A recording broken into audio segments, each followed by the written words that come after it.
Welcome to the class.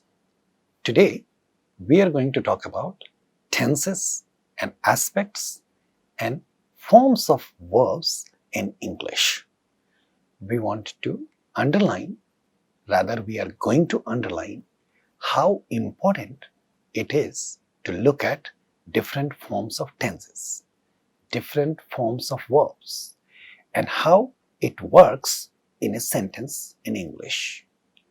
Again, please take a note that understanding verb forms and markers of agreement, tense and aspect on the verb, the way it works in human mind, that is in our subconscious computation.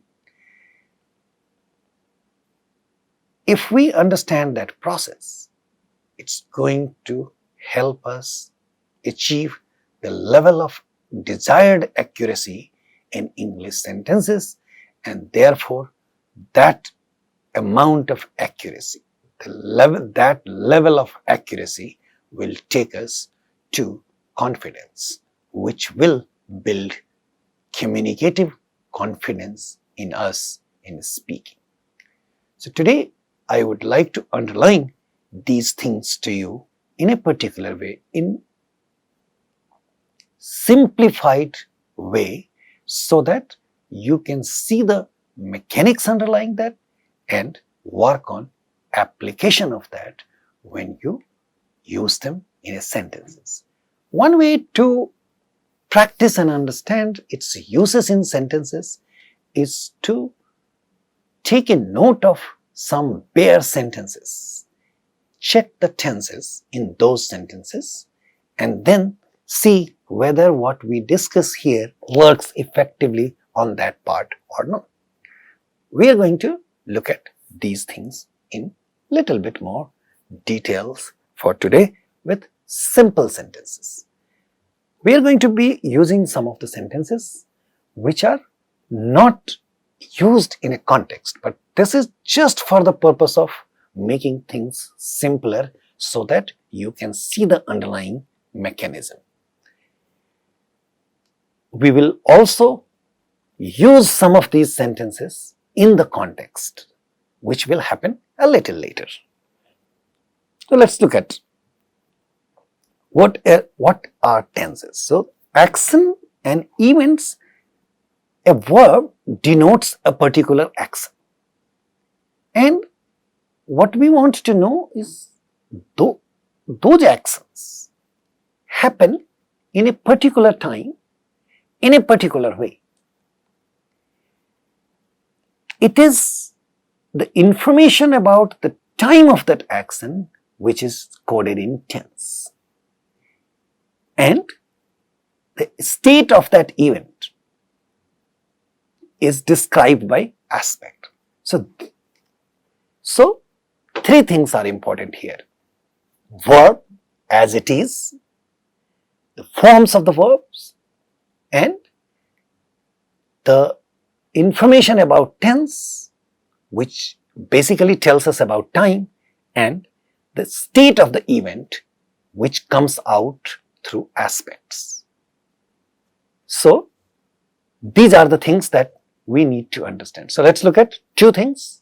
These are the two things that we are talking about: state of the event through aspects, time of the event through tense, and of course since these things are part of the verb forms, so we are going to look at different kinds of verb forms indicating different tenses and different aspects.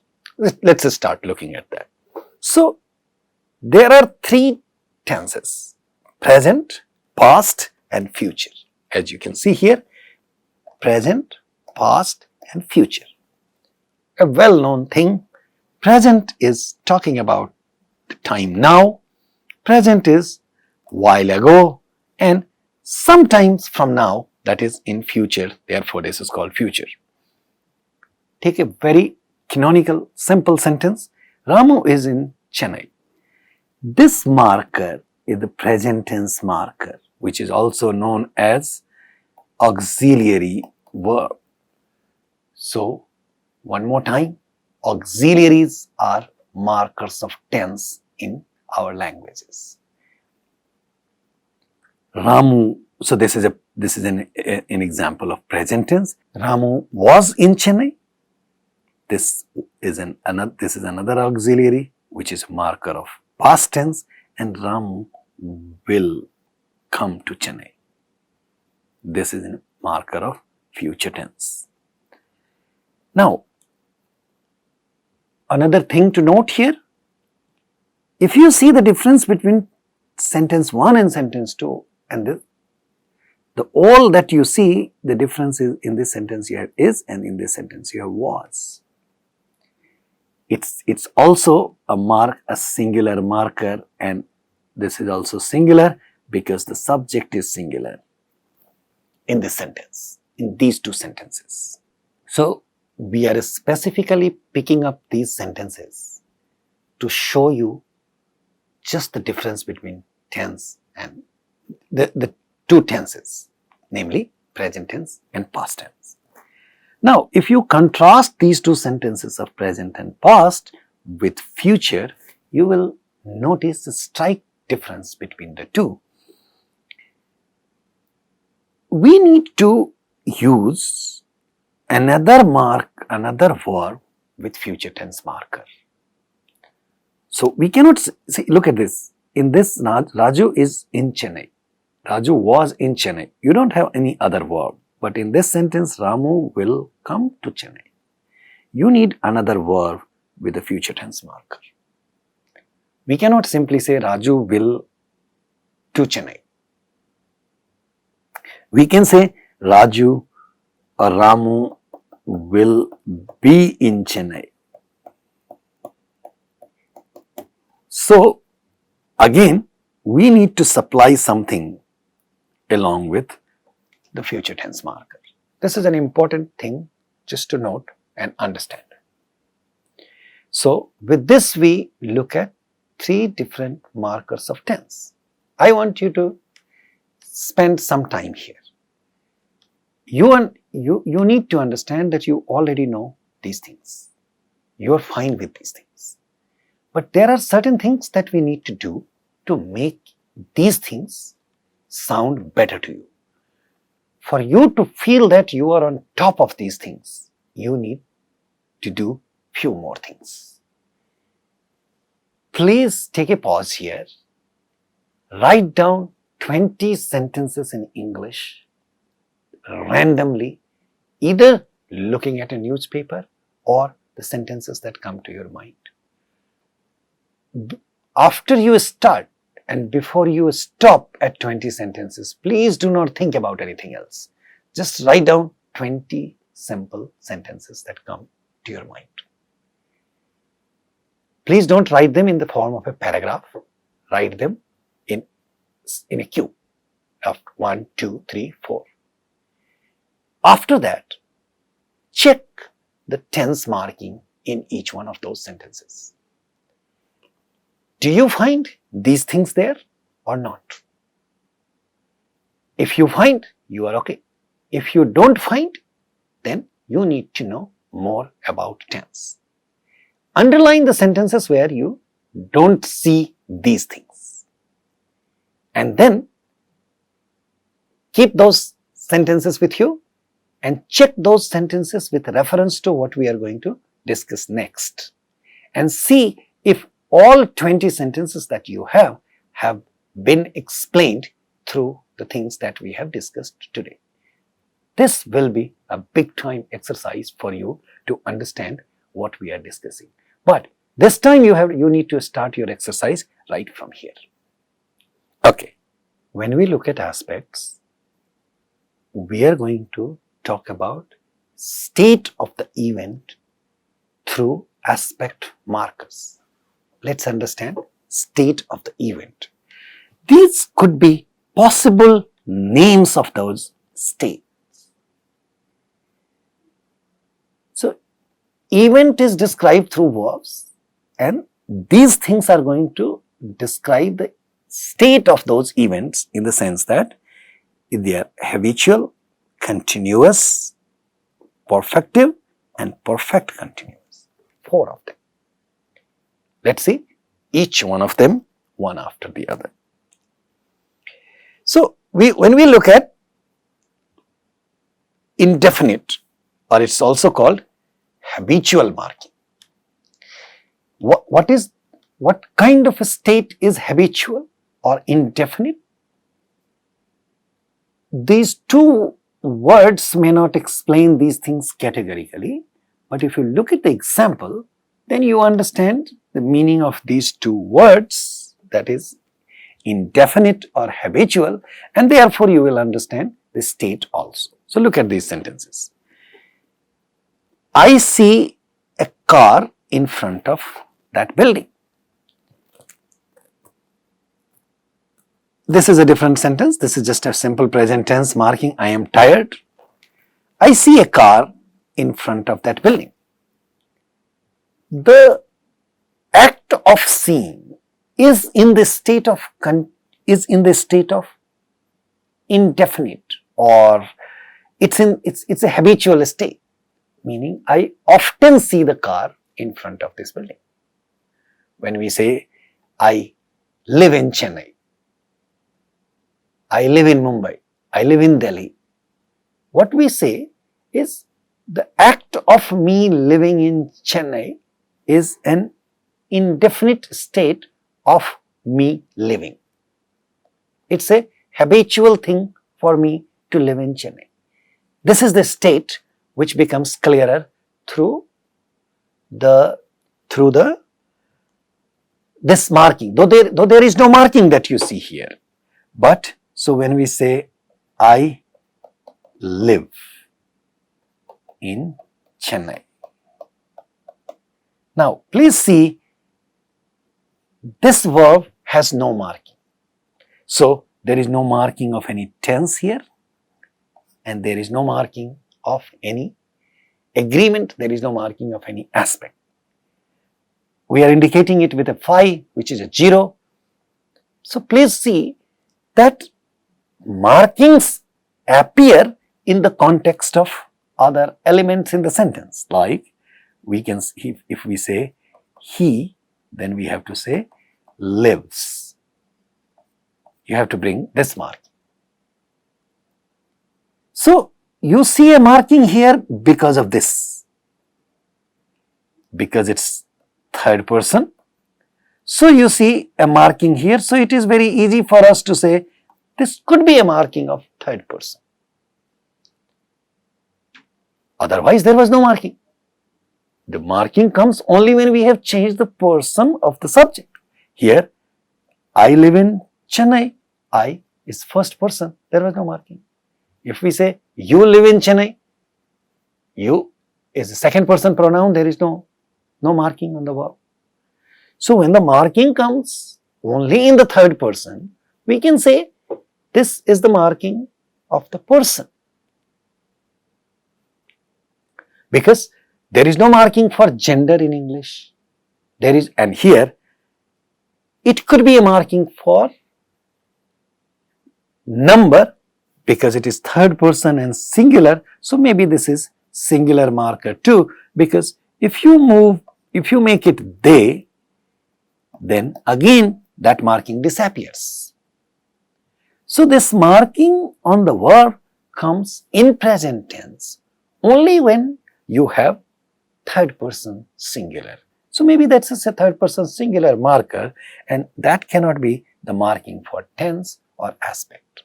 So we can simply say maybe indefinite or habitual aspect in a sentence has no marking in present tense.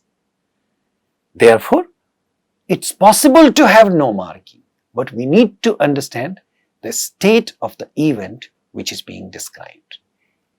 Again, I would like to underline this thing to you that through the computation, by computation we simply mean processing of that in our subconscious, we understand all that we have been discussing about that sentence. This is what we need to keep in mind. Same thing happens in past indefinite. I saw a car in front of that building. We have changed the form of the tense. So in present tense, if it was 0, in past tense we see a verb like see in past is becoming saw. So this is just the marking of tense here. So we do see the verb changing its form in past tense. So we do see this is, therefore we can say this is the past marking on the verb. So in the past tense we see some change in the verb, but in the present tense we see nothing. So we can say in present tense there is no marking for tense, there is no marking for aspect. But in past tense we do see marking for tense, but we don't see any other marking for aspect, because or anything else. You saw, you see I saw, you saw, they saw. I saw a car in front of the building, first person, singular, fine. We saw, first person, plural, still no change. You saw, second person, singular or plural, still no change. They saw a car in front of the building, no change. So what we can say, looking at this sentence, is in past tense we don't see any agreement marking as well as any aspect marking. We only see tense marking in past tense. But when we hear these kinds of sentences, I saw a car in front of that building, it says we are talking about the action of seeing, and that the state of that action of seeing is indefinite, because I am talking about some action which happened habitually or indefinitely in the past. Now, if we look at future indefinite, it simply says I'll go home now. I'll go home. This can be indicated, this is a future tense marking, but this can be indicated as future indefinite. Or we shall meet tomorrow. This is also an example of future indefinite. So this screen gives you 3 different examples of indefinite aspect or habitual aspect in 3 different tenses, indicating 3 different timing. And you see that agreement marking is different. Even within agreement we have person but no gender, no number. Tense marking is different. In past tense we see tense marking. In future tense we see tense marking, but we don't see any agreement marking or any aspect marking in indefinite cases. Now, go back to your 20 sentences and see if you have any sentence which you can explain through this information. The second kind of aspect is continuous, or this is also called progressive. You can have any other name for that. It's possible to have another name, but important part is to understand what is it that we want to indicate through continuous. So as the name suggests, it is going to talk about the continuity embedded as the state of the action. So we can talk about continuity as a state of the action in present time, in past time and in future time. So the girls are playing in the ground. Here, look at this. This is girls, plural, so are, present tense. Now we see a agreement marking becoming obvious. Play is the verb, and this ing on the verb is indicating this continuity. So in present time, the playing is under the process, underway. Therefore, this is not talking about indefiniteness or habitual stuff. It is simply saying, in this moment, girls are playing in the ground. I am typing a mail, that is an email. if I'm typing something and I say this thing, that means I am the process of typing is underway at that moment. Same state can be described in the past time as well. When somebody says the girls were playing in the ground, look at this. Again you see this thing as plural because this is the subject is plural. So here you do see number marking but no gender marking. Again play and ing indicating continuity in past time. Girls will be playing, look at this, ing. Take a note of this be part here, will be playing in the ground. This is future continuous. And it's only the nature of human language that we can talk about the state of the action being in continuity in future time. Take a pause here and try to think the level of abstraction that is embedded in these sentences and see how complex a thought is being conveyed through these sentences using future tense in continuous aspect. The girls will be playing in the ground. Something that has not started yet, that has not completed yet, which will happen, and that will be in continuity at some point in time in future, we can explain that in our language. And here I'm giving you examples, I'm asking you to look at English examples so that we understand the embeddedness of these sentences, but just as a note, it's possible in all other languages that we speak as well. Of course, the markers are different. So, what are the things that we need to mark here? Here you do see a very simple things like are or were, what we call auxiliary verbs. And then you see another verb here with ing. So this is the continuous marker and this is tense. There is no marking of tense on this verb. Tense is here and aspect is here. So in continuity, you do get all these verbs. Like here you get will. We do get these verbs. And ing is the marker of continuity. And it because these are auxiliaries, these are verb be, and they are tense markers also, and they do have forms in their in singulars and plural. So we do see agreement in terms of number surfacing in the sentences. Please check your sentences again here. Third is perfective or perfect. It's about the particular state of an event which is complete. It's perfect. It has perfected. It's not about philosophical sense of perfectness, but perfected. The event is complete. It's not past, because past can come only through time. But we are talking about the state of the event having completed. So look at it. Look at how it works in three different tenses like present, past, and future. So in present we can say the girls have played effectively.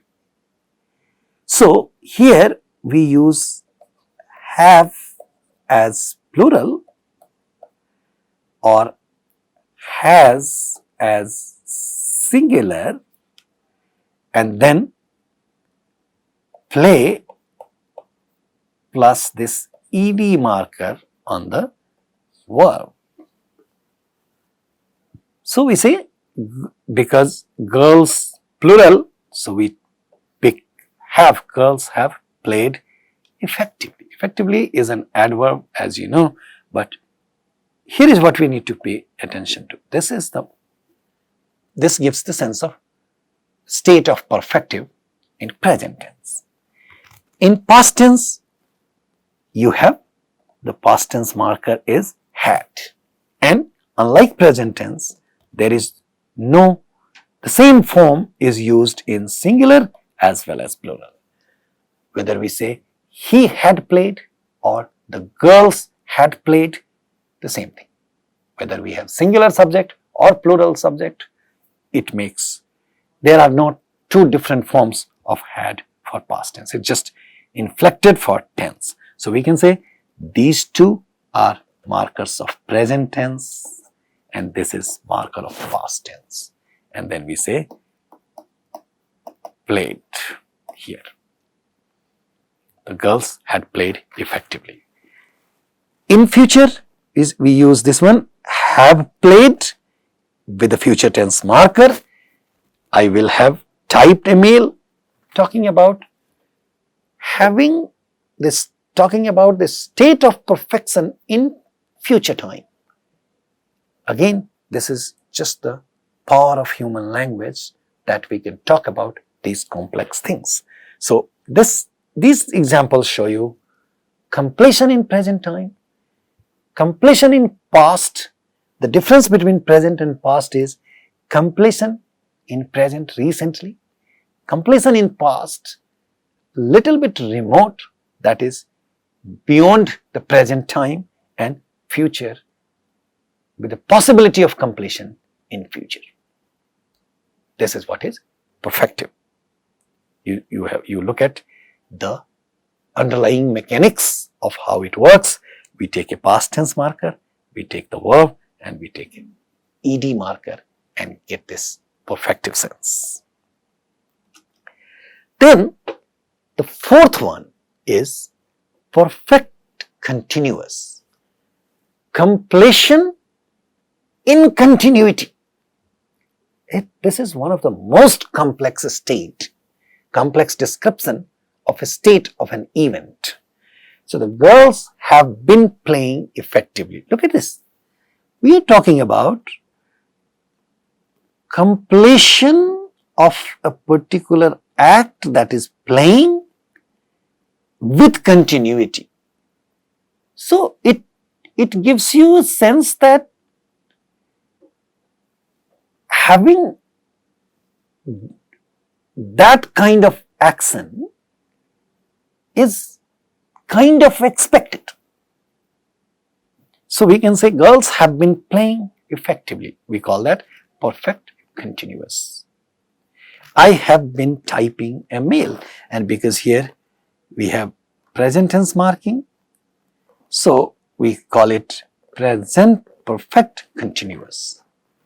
The girls had been playing effectively because it has past tense marking, and here you have been plus that verb, and this ing is the marker of continuous, and this as the marker of perfection, and the tense marker had.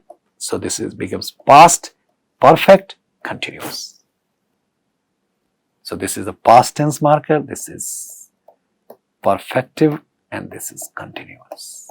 It's possible to talk about these things. And similarly, we can talk about the same thing, and this is one of the most complex one, perfection and continuity in future. So will have been playing nicely, shall have been typing a mail. So you can just look at these things and be surprised. And apart from that, what we can do is we can look at these things and see the sentences that we use. At this point, I want to add a few things here for you. Please see that we can talk about state of an event only when there is a state. So, aspect talks about state of the event.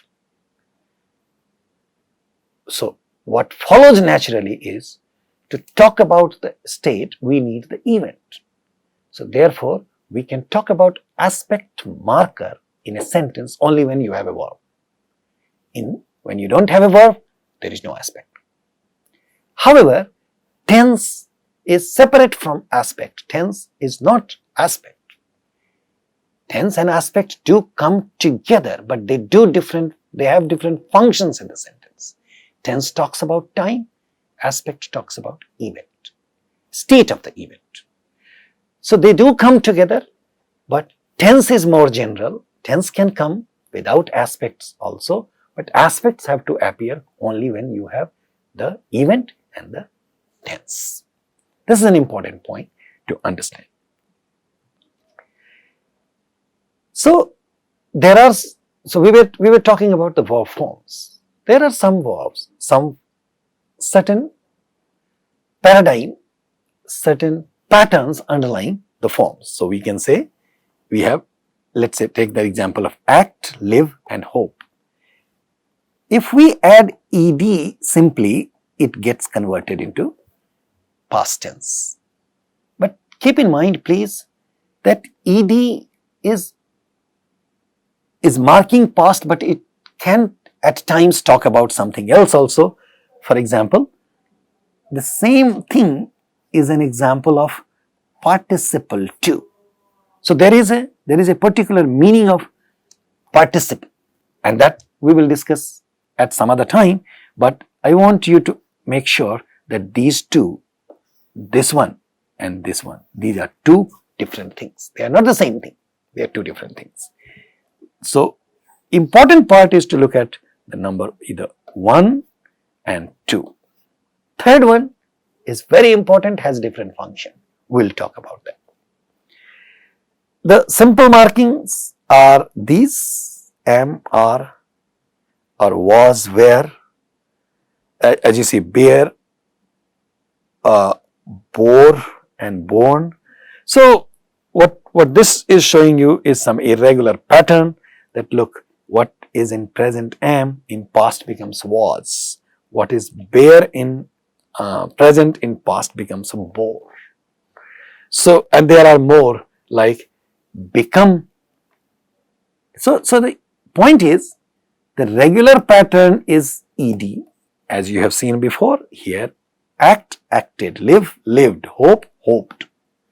But in irregular pattern, ed doesn't work. You will see all kinds of changes. Sometimes it changes, that is the marking changes within the word. Sometimes they don't change, and sometimes you see, that is, they retain the same shape, same form, and sometimes you see a completely new word coming in. So when a new word comes in, it's called suppletion. But together they are all called irregular patterns. Our mind learns them separately, and this is what is called learning by unlearning. When you notice a child learning these things, what you notice is a child first learns the regular pattern, and therefore you will see a child saying things like, so the child learns this regular pattern: live, lived, hope, hoped. So look at this. There is an irregular verb like let's say an irregular form of see. This verb in past tense becomes saw. But it is possible for you to find a child saying either seed or sawed. Why?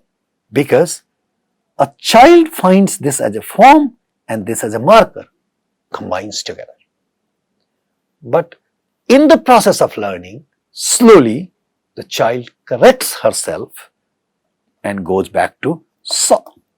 By dropping this marker, learning through the process of unlearning that this form is not possible. What is possible is this, because past tense is already embedded in this irregular form. This is not important for you to pay attention to, but it's a nice kind of thing to look around when children are learning these things. As grown-ups, we have to pay a special attention to the irregular forms. So what I am trying to describe to you is, for children these irregular patterns automatically become obvious by applying the process of learning, unlearning and then learning again. For grown-up people, that process is not available anymore. So for grown-up people, we have to look at these things as irregular pattern. So you see, become becomes became, begin becomes began, come becomes came, cut doesn't change. So here you see internal changes, here you see no changes, and here you see in go, you see a completely new word. So you can go through these things and say, see, write, wrote, wear, wore, wake, woke, strike, struck, spin, span. So these are irregular forms of the verbs. Nothing problematic, but this is general pattern in English as a language. So at the end of it, like I recommended in the beginning, please do some exercises with these things. Now at the end, I can recommend one more exercise, that please take some verbs from regular patterns and some verbs from irregular pattern and try to apply all three tenses and all four aspects and see if they help. Our claim is, it helps. Not only it helps dramatically, because these exercises will bring you close to how this computation automatically works in our subconscious. So when you make the two meet, it will dramatically yield result in grammatical sentences for you. With that, we stop here and we look forward to discussions with you. Please look at these questions. Thank you.